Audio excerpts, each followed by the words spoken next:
Hello, ladies and gentlemen, YouTube. Heavy here from Bushcraft back again. I mentioned in the last video that I wanted to go over knife sharpening and knife care a little bit. Hopefully, not 20 minutes worth of it like the last two videos, although hopefully you got something from those. I brought my kit out here. I've got the same knives I just used in the last video, so I just kind of wanted to go over things a little bit. Um, let's pick a knife. Let's pick the old Nessmuk since she is my favorite. Right now, this knife is definitely shaving sharp. Like, I don't even know. Yeah, you can see that. It is definitely shaving sharp, as some people like to say. It will shave a nail. So it's yeah, it's sharp, but it is dirty. I don't have everything with me to clean it because we're not going to go over cleaning steel and all that today. That's a whole another process. But I wanted to show you the basics of what I use whenever I sharpen a knife, whenever I'm just doing basic, especially field maintenance, field care on a knife. You don't need a crazy apparatus. You don't need one of those roll sharpeners. You don't need, Japanese water stones.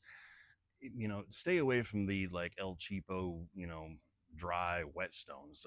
They work. You can put an edge on a knife with them. I'm not going to deny that. I watched my grandfather do it for many years. Um, but this is kind of my go-to basically for sharpening. This is a Falk and Even DC4. It is ceramic on one side, diamond on the other. Um, and the leather you can actually use as a strop. You can see I've got some compound on the back. I don't usually use this one for that unless I'm out in the bush, and then I will. Um, but that's my go-to for actually sharpening, like putting an edge on one when it needs just more than a buffing up. I have this strop that I have made because I'm not going to buy something I can make myself. I mean, it's bushcraft, right?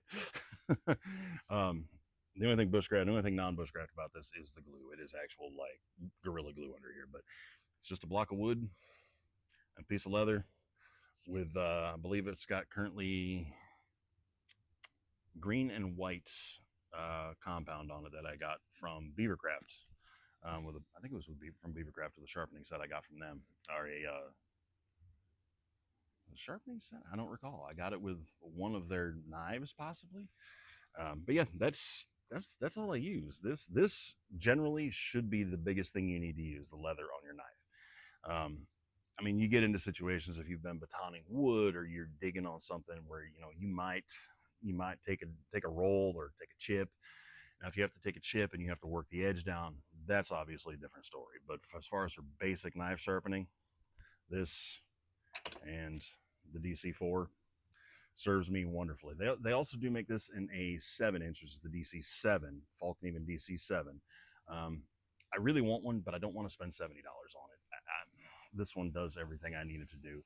So, but just for a quick demonstration, because everybody has a different way of sharpening a knife. We all see the different ways, the roll sharpeners and all that people like to use. Um, yes, that works. I will not say that it does not work. And you always see people follow your edge, that's your edge, go this way, go that way. Same on the other side. Now, the diamond is the coarse side of this stone. That's going to eat away more material than anything else. So that's for a little rougher work. Ceramic, same thing. You go this way, go this way. You can even hold the stone or hold the knife and move the stone. If you do, I recommend pulling away from the edge rather than towards the edge, because you do not really want to. If you do have to go towards the edge, hold the stone as far back as you can and work slowly. Because again, you're sharpening a knife, it's going to be sharp. Fingers can get cut. Now, that works really well. A lot of times I honestly find myself, and this is a trick I learned from my grandfather, it's the method I learned from my grandfather 40 years ago. Find your edge, find your bevel that you need to hold it like so, in small circles. Change the curve as you go with the curve of the knife. Flip it over on the other side, same thing. And now I can vouch that this one works because you just saw this knife pull hair off my arm, and that's how I just sharpened it not too long ago. So it does definitely work. And right there, I have not damaged that edge at all. I put a little bit of a roll on it, which you should when you're sharpening. So all you're going to do, feel your knife before you put your knife on the strop. Feel it. Feel your edge, not this way. Take the edge of your knife and just slide a thumb up or a finger on the other side. And you'll feel the roll. This one's got it on this side, particularly right here in the belly, right in there. And that's where I pulled the most roll off of it. When you get your strop out, if your roll is on this side, you don't need to start on this side. You want to start on this side. Work the roll off. This one goes against like this. You're trying to work that roll off and down onto the edge kind of, and eventually it will actually buff right off and you'll be left with a surgical edge. On the other way, like this, obviously my thumb is below the surface, so I'm not going to catch myself. Take your time, go slow. You don't need a whole lot of pressure, but just like that. That is all you need. And obviously I don't have a dull knife to start with because unfortunately I do keep them all sharp, so I may have to do that at some point. Now I'll find a place where I've got hair. Look at that. See if we can see this. Obviously it was pulling hair before I did that. It is clearly still pulling hair off my arm. So I've not damaged that edge at all, which some people will say sharpening them that way will damage an edge. Clearly it won't. And you can just barely feel a roll in a couple of spots from doing that. If you can, just hit it with a buff on wherever you can. I can feel it, and that's gone. And that's gone. I don't know if you're never going to pick it up on this camera, but that edge is just as clean as can be. So, as far as sharpening goes, that's what we need to know. Try to sharpen your knife. If you're using it every day, hit it with a strop every day. Double check your edge, of course. If it doesn't need it, it doesn't need it. But I try to hit mine every day when I'm using them. As far as carbon steel, which, let's find the ugliest of these knives. This Nessmuck is ugly, but it's not terribly ugly, Let's find this guy. All right. This is high carbon steel, and you can see I don't really use this knife much at all because it's got some rust, more on this side. And if you want to keep high carbon steel from rusting, which is really what everybody wants, they want a nice shiny knife. So you want to keep it from rusting. This is another Nessmuck thing. You guys hear me say that all the time. This is my first time opening this one. Fix and wax. This is a little bit of a wax heavy mixture, but this is wax and tallow. Sometimes I make it with this is wax and lard. Sometimes I make it with tallow. You don't need a lot. Work your thumb on it. You get some on your thumb and just work some onto the blade. And you can take and just dig a little bit out. And dang near drop that. See that? Get it on your blade and work it in. It's pretty chilly out here today, so it's not going to work really well. But if you've got it right, it'll warm up with just the temperature of your skin. Work that in. You don't have to you're not trying to rub it into the steel because Lord knows you ain't never going to do that. But you want to get a little bit of it at least on the steel. And again, it doesn't take a whole lot of this stuff. This stuff, lasts quite a while. But you can do, fix and wax, you can do a lot of stuff with it. I believe I did a video on it at one point. I'll have to go back and look. If I did not, I will. Good for waterproofing. Good for taking care of your blades, your leather. Let's get a good coating on there. Again, be careful of that edge because you will cut yourself if your knife is right. And that's really all there is to it. You keep a high carbon knife coated like that. Biggest thing with that is the wax waterproofs it. Water's not going to get through the wax unless it's stupid hot out. And then it'll melt off but it'll still leave a coating. It's not like it's just going to disappear. It would have to be far hotter than it's even going to get here in Tennessee for that to worry about. I suppose if you live in Death Valley, you might have to worry about it, but maybe some places in Arizona. But that's it.